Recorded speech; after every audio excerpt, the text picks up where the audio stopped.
Committee, and this public briefing is being live streamed on the Assembly's social media channels. As always, please direct all comments and questions to the Chair and wait for your mics to be turned on before speaking, and they will be operated from the booth. I'll now ask members to introduce themselves. Let's start with Mr. Ajerikon. Thank you, Mr. Chairman. My name is Richard Ajerikon. I'm MLA for Trinidad. Merci. Ms. Reid.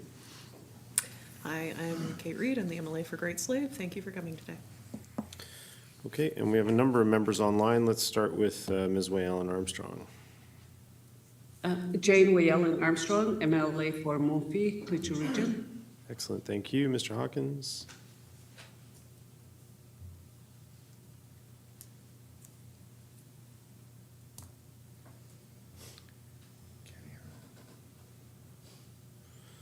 Okay.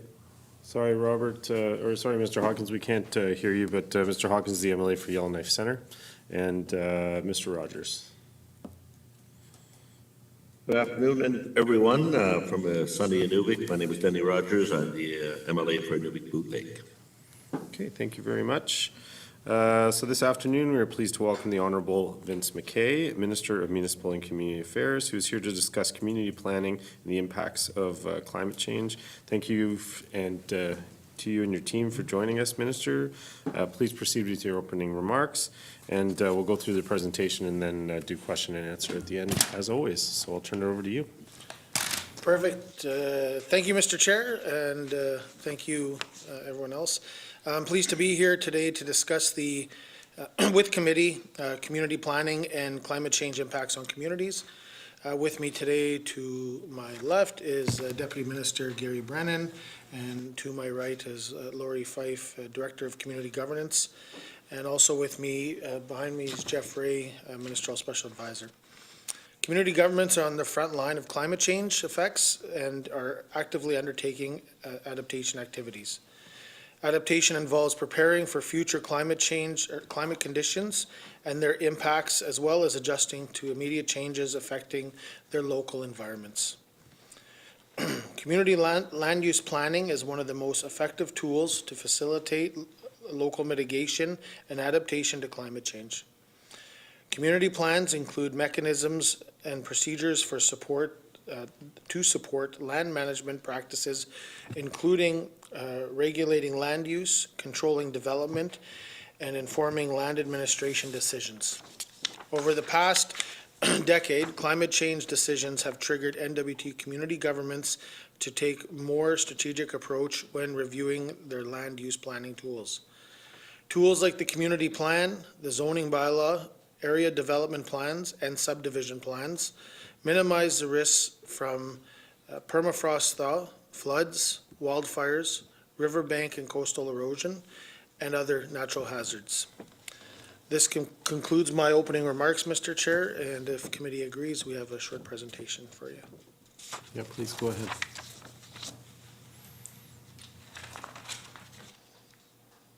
Good afternoon, Mr. Chair. Today, I'd like to give you an overview about what is the community plan, talk a little bit about planning tools and implementation. You're good. Current practices that are occurring in case studies, and the MACA support and future directions from a community planning. The Community Planning and Development Act is a piece of legislation that explains what a community plan is and what it is used for. The purpose of a community plan is to provide a policy framework to guide the physical development of a community government while integrating sustainability, the environment, the economic, social, and cultural development aspects of a community. A community plan is a high-level strategic document that includes the community's visions, goals, opportunities, constraints, and actions for community development within their community boundary. A community plan or a land use plan is a long-range plan that typically utilizes a 10 to 20-year horizon. It is intended to help council as a decision-making tool and support administration in the review of matters relating to the development within a community. Land use planning is a terminology that was used before Community Planning and Development Act was developed in 2011. The newer terminology used now is a community plan. Communities interchange land use plan and a community plan when they discuss land management. Community plan terminology is used by communities that have municipal boundaries, such as communities incorporated under the Charters Act, the Hamlets Act, the Cities, Towns, and Villages Act, and the Clecho Community Government Act. These communities will use the term community plan. A land use plan is older terminology, however, but is used by communities that are not incorporated under a piece of legislation from a governance aspect. Typically, these communities that don't have a municipal boundary and approve a land use plan as a policy versus through a bylaw approval. An example would be Jean Marie River. A community plan must describe future land uses within the community. It will also identify where new lot development will occur. Then a community government will utilize their capital planning process to identify funding to develop those new lots, per se.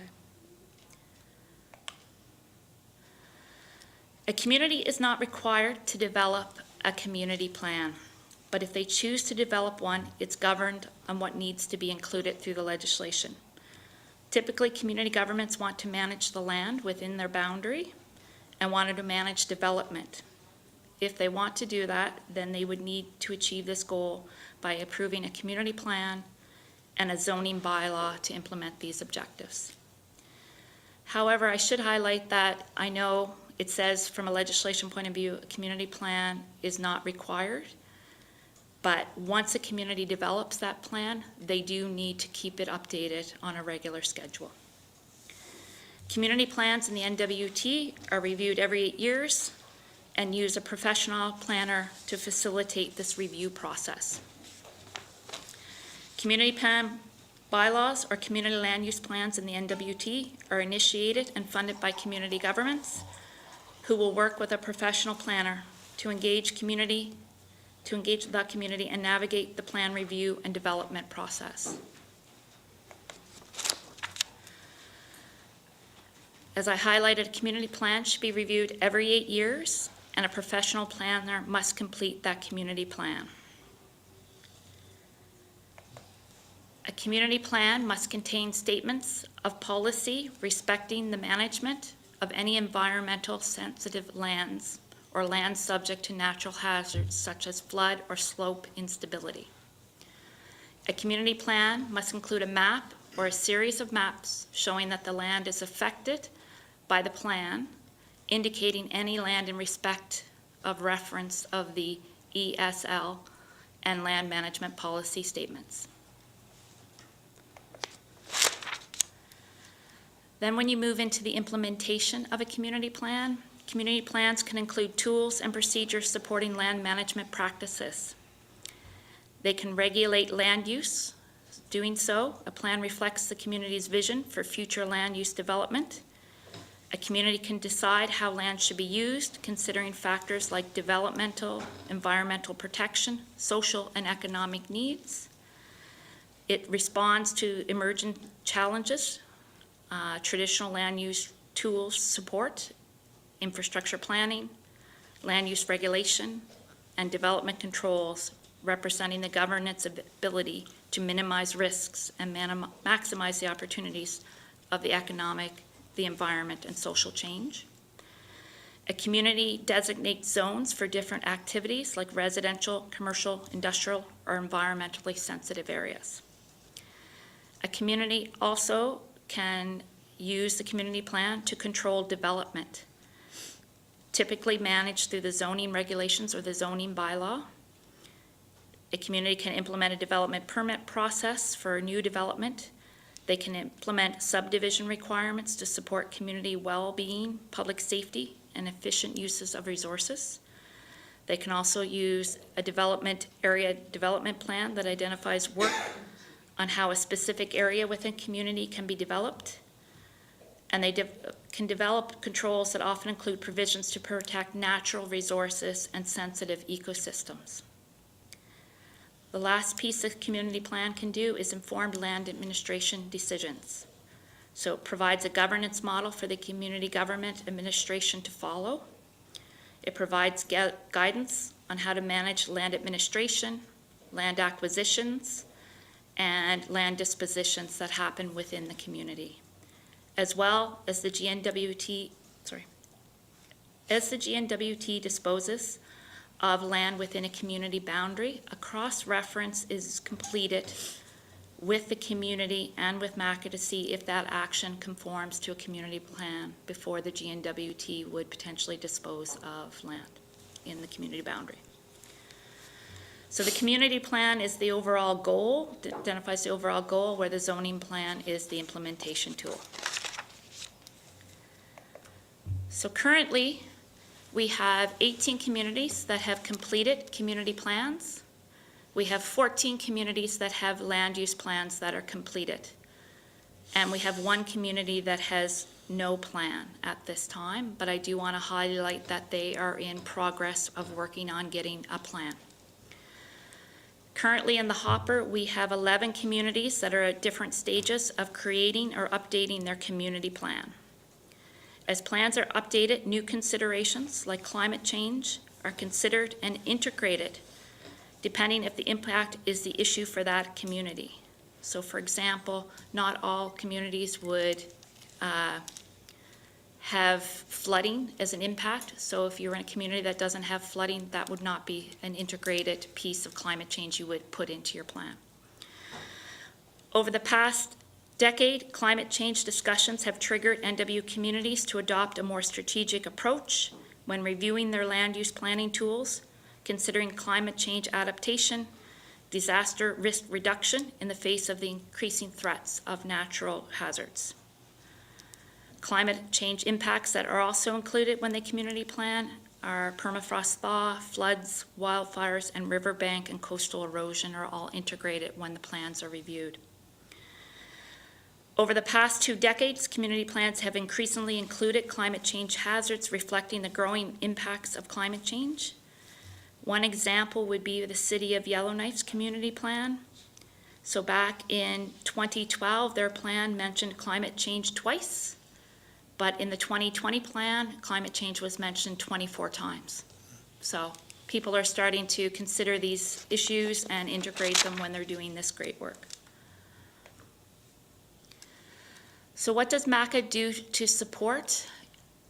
When a community government is in their capital planning process, they would identify funding to be able to secure the community planners that are hired to do this community planning work for them. Then there's the work that my section does, community planning support, and we would help develop scopes of work to help the community government acquire a planner.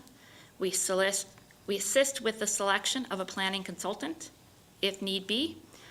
We respond to ongoing questions related to community plan and zoning bylaw implementations on a daily basis. We complete Section 35 consultation process on the community plan because the community plan is submitted to the minister for review. And then we also support land administration activities that implement the plan on a daily basis. So one other aspect of the community plan is approaches to land use planning. Smart growth planning is one of our best strategies for reducing emissions and enhancing preparedness for future climate change activities. It is a term and a concept which has gained attention in the 1990s as a response to growing concerns about urban sprawl and its negative impacts. It focuses on creating compact, mixed-use communities with efficient transportation options to minimize environmental impact. Essentially, smart growth aims to mitigate climate change through development patterns, preserving open spaces, and aiming to minimize sprawl. It is an approach to development that encourages a mix of building types and uses, diverse housing, and transportation options. It also includes development within its existing neighborhoods and community engagement as it occurs. This approach mitigates climate change impacts through the development patterns. But then there's the risk-based approach. It has become a common topic over the past decade. It relies on hazard information to identify areas particularly vulnerable to climate change. impacts such as flooding, wildfires, or sea level rise, and either redirects development to safer zones or promotes building practices that account for those risks. A risk-based approach focuses on adapting to existing or projected climate change hazards by strategically siting development away from high-risk areas. An example of this would be a coastal area prone to flooding and restricting development within a certain setback distance from the shoreline. Would be an example of that.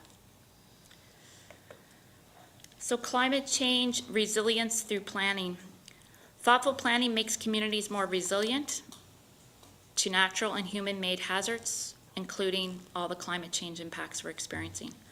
Proactive planning is more cost-effective than reacting to emergencies, which we've experienced here in the north in the last few years. Implementing climate actions aligned with good planning principles creates safer, more livable communities.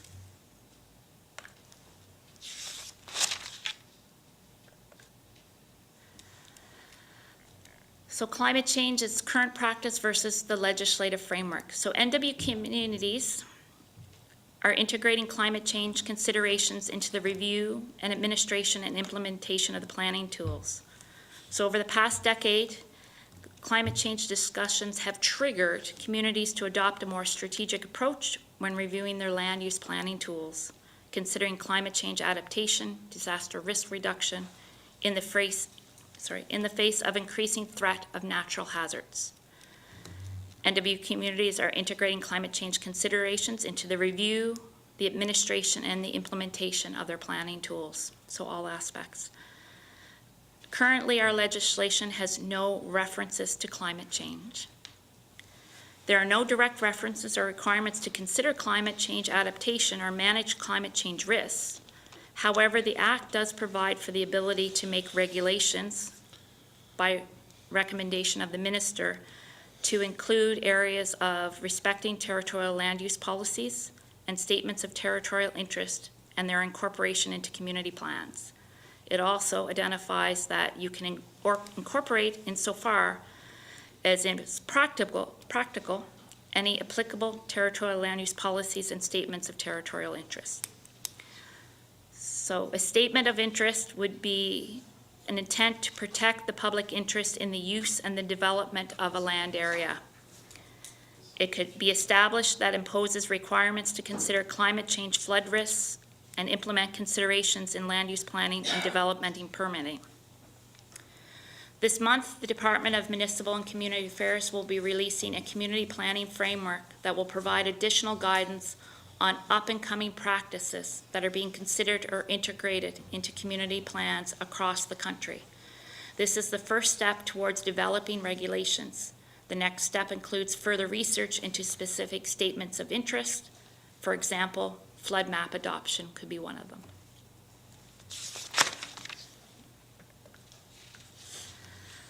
So when you integrate climate change into community planning, you look at natural hazards and risk mitigation. So community plan reviews include a risk assessment related to natural hazards and vulnerabilities. These reviews will need to assess how much flood and erosion risk can be mitigated by avoidance or through structural measures such as riverbank erosion protection or guidance for building structures above the flood risk level. The community will need to understand the flood risk in the context of current weather patterns and climate change projections. The GNWT is supporting the federal government in piloting the risk-based approach to community planning in Northern Regions Standard, developed by Northern Infrastructure Standards Initiative in at least 2 of the NW communities at the moment. And the aim is to advance the development of suitability maps that inform land use planning moving forward. Another consideration is flood mapping. Flood hazard maps are more widely used for community planning and mitigation planning. We currently have draft flood hazard maps that have been completed for 4 communities. So for Clavic, there is the 1 in 100, the 1 in 200 year map. Fort Simpson has a 1 in 100 and a 1 in 200 year map. Hay River has a 1 in 100 and 1 in 200 year map. And Katladishi First Nation has a 1 in 100 and 1 in 200 map. Currently, the project is developing more maps for Fort Good Hope and Nahanni Butte. And ECC is doing the scoping work to help implement the maps to be done in Fort McPherson, Jean Marie, Fort Liard, and Toledo. That is all the communities that are identified in the Hazard Identification Risk Assessment document, the HERA document that MACA has. Another area is fire smarting. So you can promote developmental considerations, fire-resistant materials, reducing fuel sources such as dead brush and branches, and you can establish buffer zones free of flammable materials between buildings and forested areas. These are all different things that can be implemented from a community planning perspective to address these climate change considerations. Being proactive allows for better outcomes and considering the well-being of those affected when you integrate these items. Climate change considerations. So one area that can also be integrated is planned retreat. Planning for retreat is an adaptation strategy to reduce risks in changing climate, such as increases in the magnitude of flooding, shoreline or riverbank erosion, sea level rise, and storm surges. This is the process of proactively moving infrastructure, homes, and other land uses away from high-risk areas to areas where there's fewer risks, reducing human, physical, economic damage from climate change and natural disasters. So a proactive approach. Just to kind of highlight some of the work that the department is currently working on. When the hamlet of Ulahuktuk completed their community plan update, they identified they needed to implement flooding considerations in Queens Bay area, and they've identified that this is a risk due to ocean waves, and they need to prevent shoreline. So they've identified a shoreline erosion area in their plan, and this way they have some controls and mechanisms. Kashino-Goatney will pilot the standard for risk-based community planning developed by the Standards Council of Canada, titled Risk-Based Approach for Community Planning in Northern Regions. The purpose of this pilot is to provide guidelines and requirements for land development suitability maps, which is a graphical representation of the suitability and implications of ground conditions for existing or proposed land and/or infrastructure development based on mapping of the current and projected suitabilities to a specific event or combination of events to support land use planning, risk-based management approach. So long-term and short-term assistance in decision-making. We also have a project going on with the coastal communities, which is the hamlet of Tuktoyaktuk, Paulatuk, Sax Harbor, and Ulahuktuk. This project will help the coastal communities tackle coastal erosion. It will provide tools, guidance, and a structured approach to support coastal communities develop and implement their own climate change strategy for adaptation measures and plan relocation efforts, whether that's a partial or a full relocation. MACA is leading this multi-year interdepartmental project with the NWT Geological Survey Group, the Department of Environment and Climate Change, Housing NWT, and the Department of Infrastructure is all supporting this key work with these 4 coastal communities. Last but not least, one other community that we're doing a lot of work to support. In 2017, when the hamlet of Tuktoyaktuk updated their community plan, they identified areas where where new development would be restricted. So the Oa Peninsula area is the area that they've identified that no new development will occur in. It identifies areas that are high risk of erosion, flooding, and they're developing mitigation strategy to protect these areas for the time being. Also, from 2023 to 2025, the hamlet is implementing mitigation work that will address the coastal erosion issue that they are currently experiencing. However, this work is ongoing with the hamlet. They are starting the work on their 2025 community plan, which will identify planned relocation and how they're going to integrate that as they need to move forward. This work will support the bigger project of relocating the community inland due to rising seawater and erosion-related issues. So in closing, The primary goal for integrating climate change with land use planning is to minimize the negative impacts of climate change on communities by managing land use and development to adapt to the expected climate hazards. So we do this by building awareness of the climate change and impacts and risks. We minimize the negative impacts of climate change on communities by managing land use and development. They consider mitigating greenhouse gas emissions through sustainable land use and development practices. And they encourage building resilient communities that can withstand future climate by taking a more strategic approach through the review of planning documents. Okay, thank you very much for that presentation. Appreciate it. I'm going to turn it over to committee for questions. I have Ms. Reed up first. Thank Go you. ahead. Thank you, Mr. Chair. And thank you very much for your presentation. It was very thorough. I have kind of two types of questions. I guess I'll start with sort of a big overarching philosophical one to start, because that's fun, right? I guess it sort of centers on the concept that you brought up towards the end of your presentation around planned retreat. So I guess my question is very broad, and however you want to approach it is fine, but I'll just, note that we have a very, at least one very passionate NWT community whose motto is never say die. So I'm curious, what is the uptake for planned retreat looking like from your perspective with your interactions with communities? Thank you. Okay, Minister? Well, I'll start off and then I'll just pass it off to Ms. Fife here. And I guess the big thing is acknowledging as part of our, as your planning, some of the troubled areas as you develop and as you alluded to, Hay River, for an example, some areas that were not, but Hay River is a good example. Some areas that were not really considered hazardous in the past are now part of that, and so that's part of our, that'd be part of your new community plan and stuff, right? So, and Hay River's got some ongoing development in some of those areas. So anyway, so I'll pass it off to you. All I can add is it takes time to get to the point as community that you realize you can't fight Mother Nature and that you have to work with her versus against her. So a lot of communities are starting to see that happen as time goes on.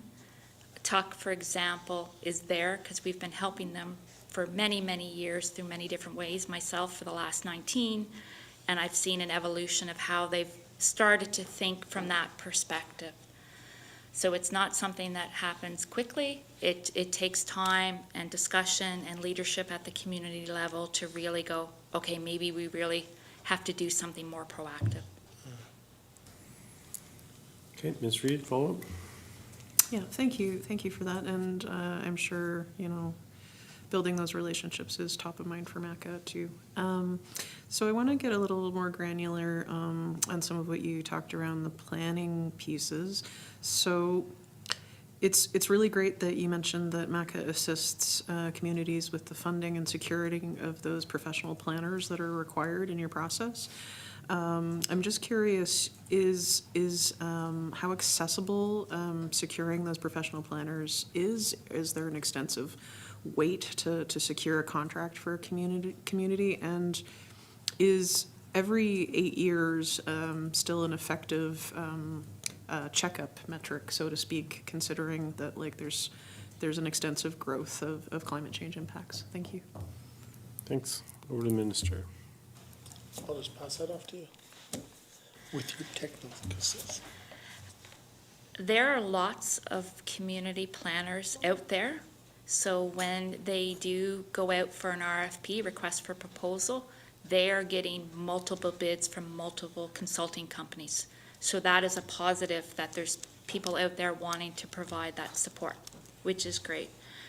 With respect to your question of every 8 years, that's the guidance. You can do it sooner, but some of the smaller communities, every 8 years works because there's not a lot changing.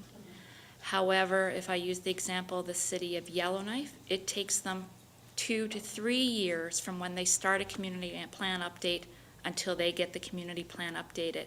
So if we made it a reduced amount, they would always be continuously in that process and always just evolving and doing a new process. So it depends. Small communities, it's a little bit easier. The bigger ones, when it takes a little bit more time to get that engagement and do that work, I'm not sure they would be happy if we condensed it.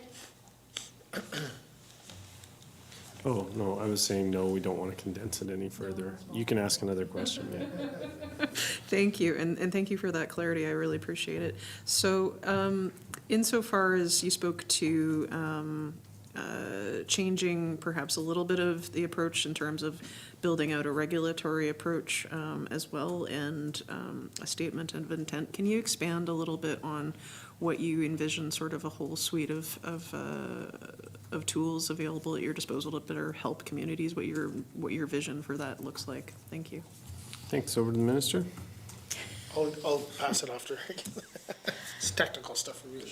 As I highlighted very probably quickly through the presentation, we've done a lot of work over the last couple of years to come up with a community planning framework after careful research across Canada to see what other jurisdictions were doing. And we looked at, it's a soft approach, it's like the first step before we get to full regulations.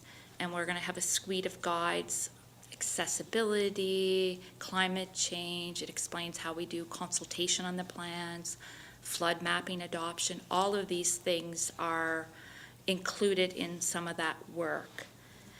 Then we're promoting good practice by doing the soft approach.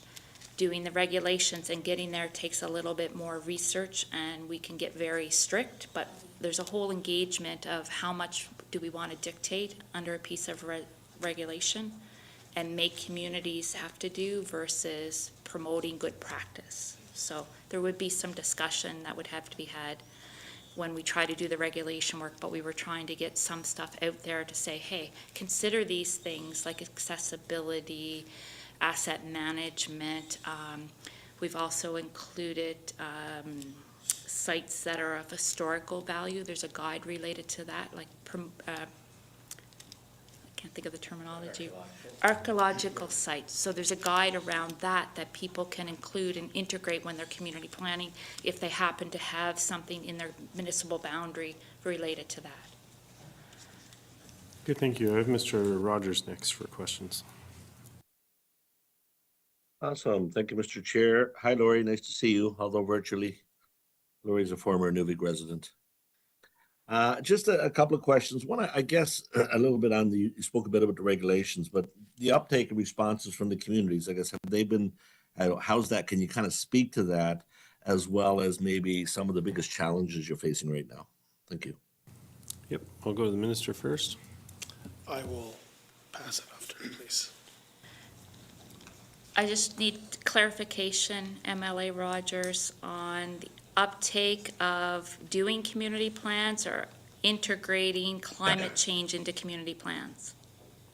I'm sorry, yeah, I've been a little clear, a little both, I guess, but just the cooperation's not the right word, but yeah, like, working with the communities and kind of dovetail that into kind of some of the challenges you may be facing. Thank you. So we promote community planning to be done every 8 years. I mean, it's a challenge because they're balancing that with other infrastructure needs of how to spend the infrastructure dollars that they have, and understanding, and we're promoting and advocating what the value of a community plan is in a zoning bylaw. A lot of communities come to us and they're like, well, we don't want so-and-so to build this kind of house, or we want them to build better on a lot.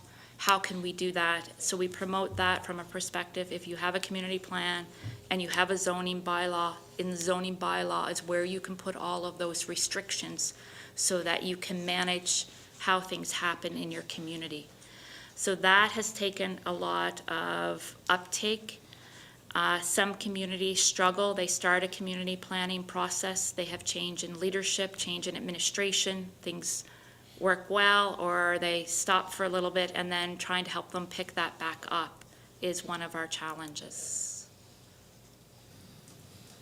Okay, Mr. Rogers, do you have a follow-up question? No, it's good. Thank you, Mr. Chair. Okay. Questions from any other members? Janeway Allen Armstrong?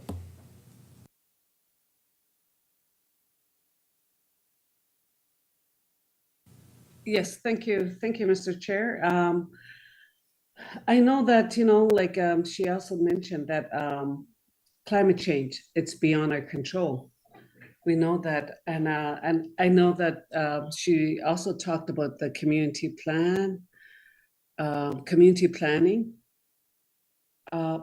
In my region, I just want to know if MACA is working with housing and community government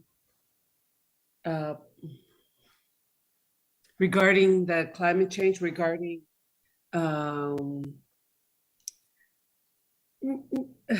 especially for housing units in my community or in my region, where we have a lot of issues with, I mean, this is coming from my constituents.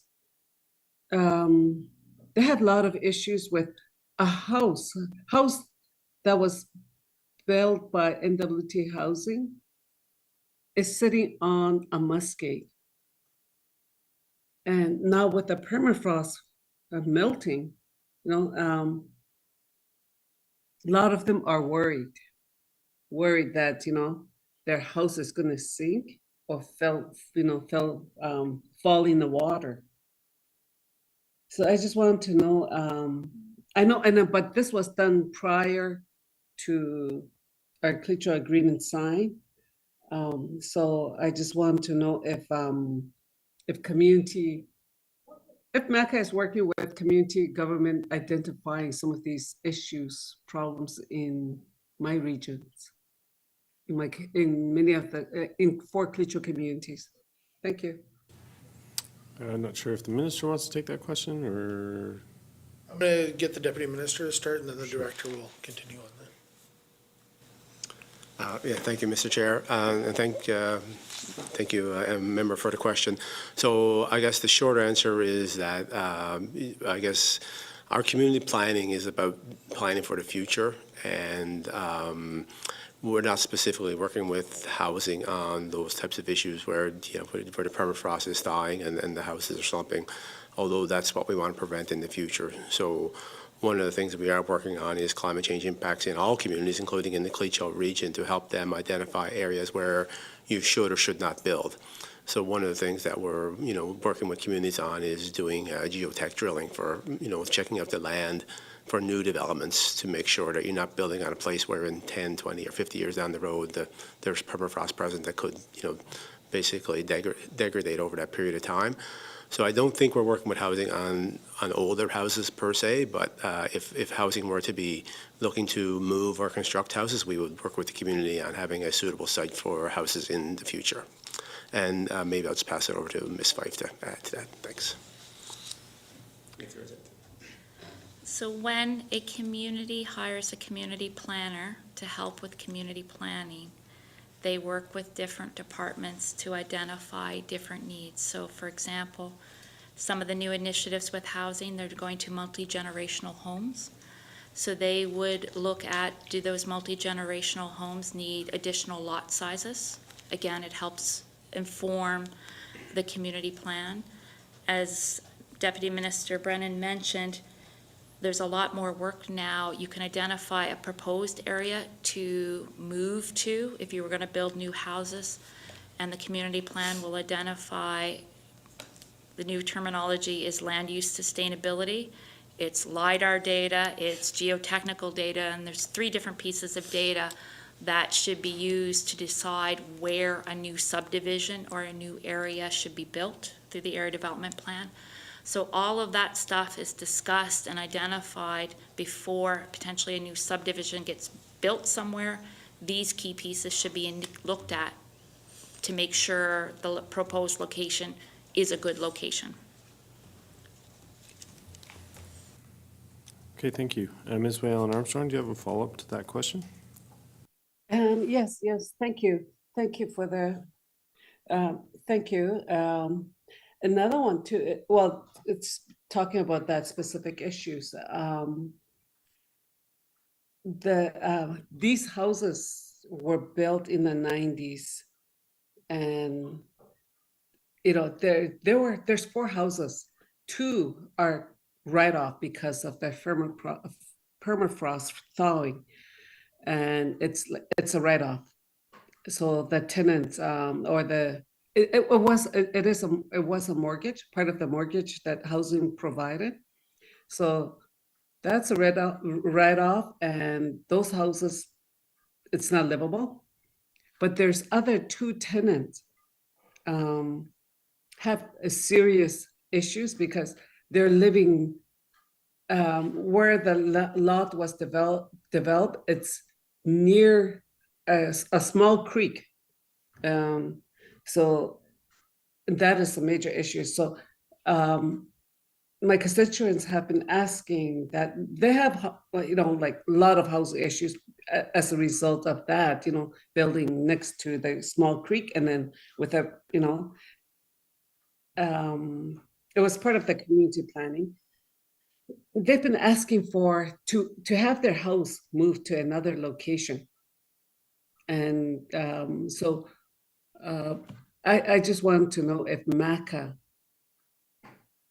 is working with community members or with the community government regarding some of these units that were built, and it's a mortgage house, and some of them, I know these 2 that I'm currently talking about, they don't have mortgage anymore on those units, and it's built in that land. I mean, that house, those 2 houses should not have been built on the lot that it is currently, the house is situated on. But so who is responsible? Who can they ask? We've been asking the housing. So who is responsible for this from the mistakes that was made in the 90s? Thank you. Mr. McKay? I will attempt to answer, and if Lori wants to continue on, she can add on to this. However, this is exactly the point of the land use planning, is so that this type of incident doesn't happen. I don't know what happened back then in the 90s. I don't know if Lori does, but, you don't want to build in these type of areas. So not sure what happened when the community developed this area, but essentially the situation that you're speaking of relates to community-related issue or housing-related issue. MACA supports the community in developing areas and supports communities in land use planning. So, did you want to add anything? No? I don't. Okay. I don't know of any funding group that you could try to go to. I know for relocation homes in Tuck, we were able to get some money from the feds. That might be an option, integrate it with the community government, maybe. Okay. Thank you. Mr. Jericon, I've got you up next for questions. Yeah, thank you, Mr. Chairman. I just want to pick up where my colleague just asked that question about land use plans, et cetera. As you know, this assembly has a mandate for top priorities in housing being number 1. And I know the GNBT is working towards, especially in housing, trying to address that issue. But when it comes to small communities, especially the non-tax-based community or tax-based community, we've been told that in order to do lot development in small communities, you have to use the CPI dollars. But those CPI dollars just doesn't go far enough. And at what point in time are we how are we going to address this problem with lot development in communities if you got a fixed amount of money such as CPI dollars and trying to meet the priorities of this government? especially when the community doesn't have the funding to do this. What can we do different to address this issue? Because it's not going to go away, and the housing is still going to be a top priority of this government. So we need to look for new ways. And just so you know, that this issue, going back to in the 1990s under the HAP program, we never had a problem. Monies were put aside to deal with this issue, but along the way, MACA has seen, it appears to be MACA has moved away from taking on that responsibility and then giving the CPI dollars to the community, letting them to make that decision. But then it's really tough because your hands are tied. So how are we going to address this problem? Are we going to have to look for new ways to work with Government Canada and come up with a new housing strategy so that it addresses lot development too? Because if we're talking about building projects that's going to impact Canada with this new government, I think it's something we should take a look at. I'm just going to throw that out there. Thank you. Okay, thank you. Over to the minister.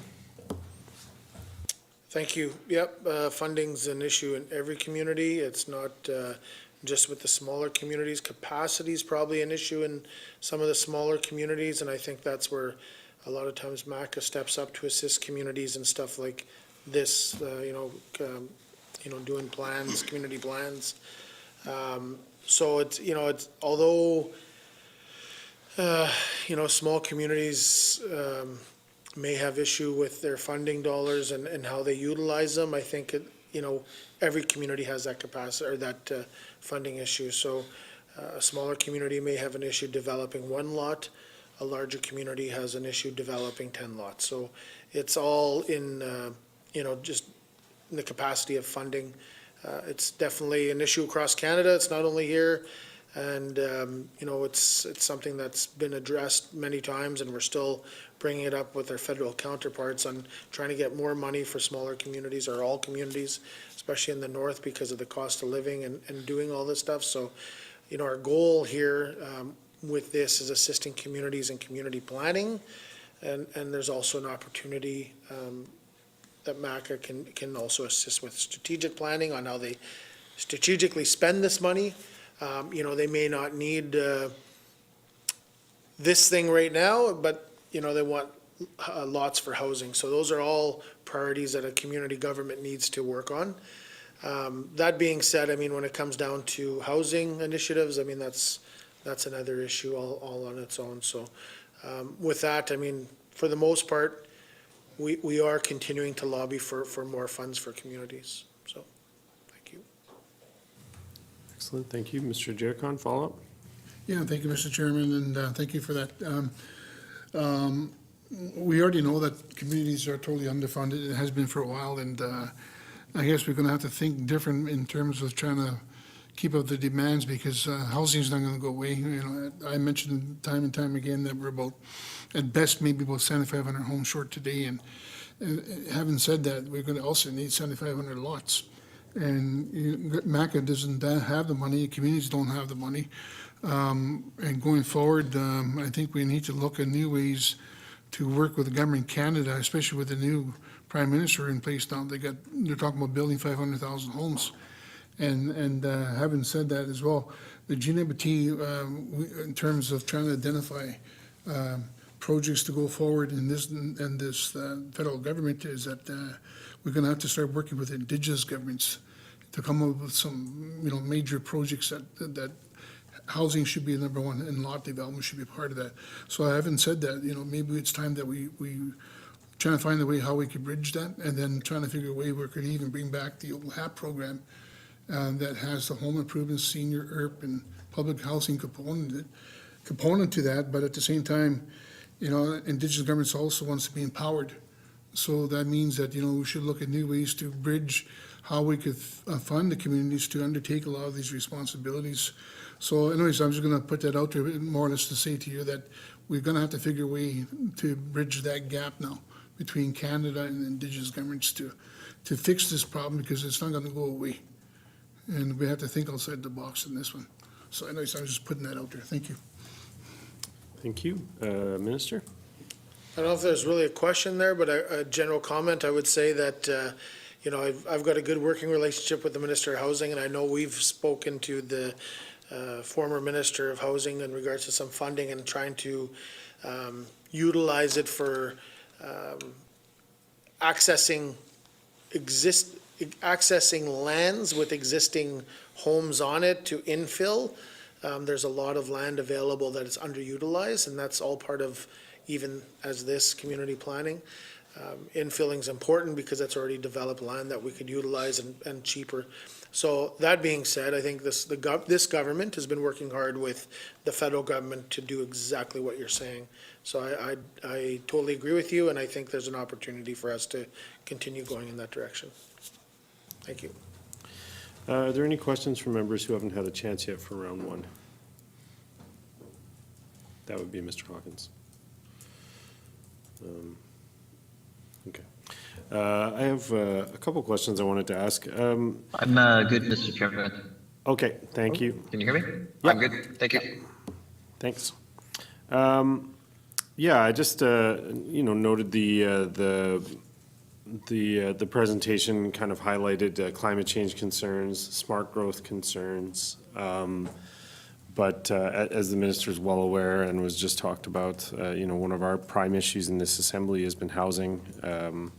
So I'm wondering if we're thinking through how the department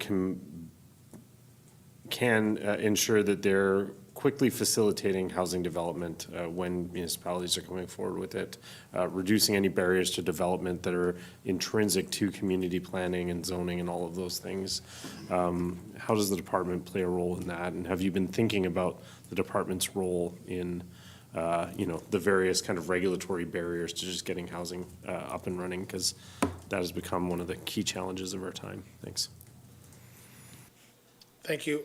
I would say for MACA, I mean, we're supporting communities and developing their community plans so that they're able to go through that process. I don't know what else we would do regulatory-wise. Maybe you can add.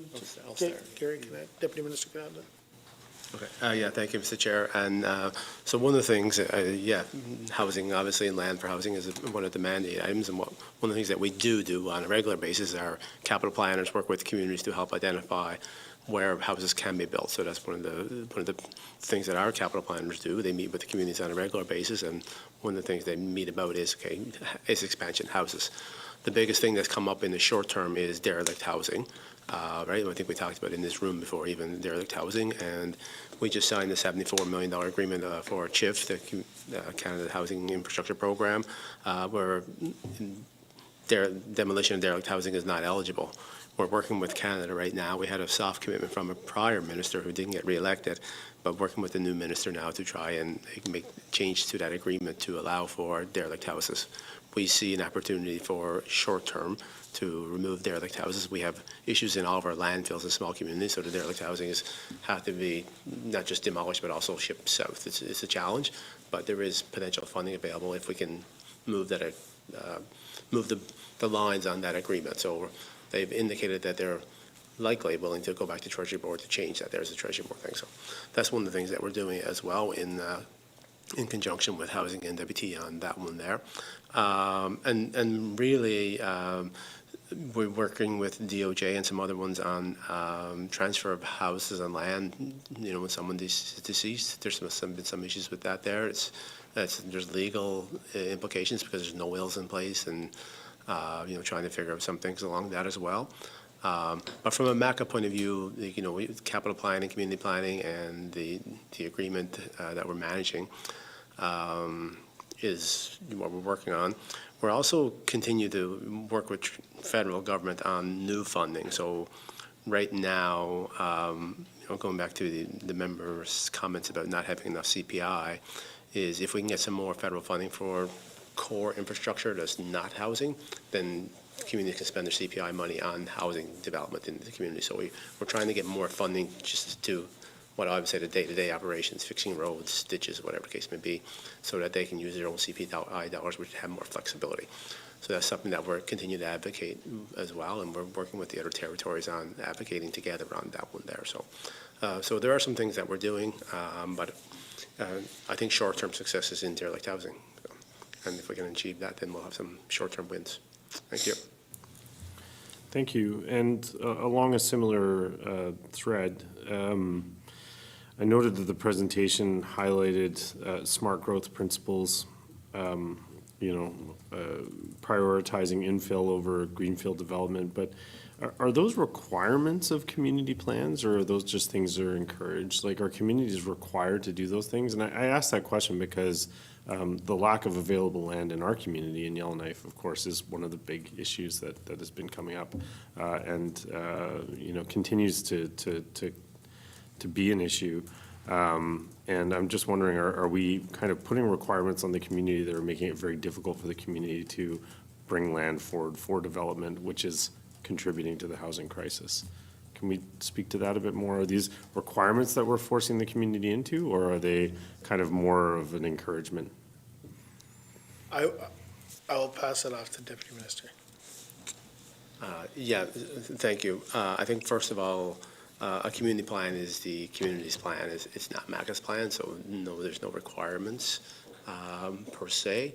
But what we want to do is make sure we build a sustainable community. And so currently, Canada is a big push on densification, and multi-unit dwellings and some things that may or may not be achievable in our communities. But certainly expanding a community is going to increase costs for maintaining that, whether it's building roads, sewer, water truck deliveries, whatever the case may be. Therefore, infill is an important role, I think, to play. So that's one of the things, when we talk about smart growth is what's going to be sustainable in 20, 30 years from now, right? Some of our small communities that were built with pipe water, sewer, now that's failing and it's costing a lot of money because it was cheaper back then, but now it's not, right? So we're making sure they build in a way that's going to be sustainable down the road. I don't think there's any requirements, but I'm going to confirm that with the boss, a couple of seats over here, who has more detail on that, so thanks. The short answer is no, there's not requirements. We promote good practice and are continuously trying to find out what others can do, but it is a community government's decision when they're community planning with that community planner that facilitates all these discussions. Okay, good to know. Thank you for that. And certainly the costs of expanding the footprint of a community weren't lost on me in the years that I was on council. And there's definitely a balance to be struck there. I just want to make sure that we're not putting requirements in place that are inadvertently kind of worsening the difficulties we're having with bringing housing developments forward. We can go to round two now. Everyone's had an opportunity for first questions. Does anyone have a second round of questions for the minister? Give half a second just for the folks online to catch up. And I'm not seeing further questions. Okay. So barring any protests while I start to try and close off this portion of the meeting, and seeing no further questions, that brings an end to the briefing. So I want to thank Minister McKay and his staff for coming and giving us the opportunity for questions and to learn about this subject. Do you have any closing remarks you wanted to share? No, I think the only thing I'd like to say is that, I just want to acknowledge the work that MACA staff have been doing with the communities. I think it's important to realize that, the small communities do have resources out there that they can reach out to through the department to assist them in some of their developments of like these types of plans and stuff. So thanks to the staff and thanks to the committee for having us. Thank you. Okay. Excellent. Thank you so much. And so this will conclude the public portion of the meeting. And colleagues, I'm just going to ask you to stick around as we go in camera to debrief and discuss other business. Thank you very much.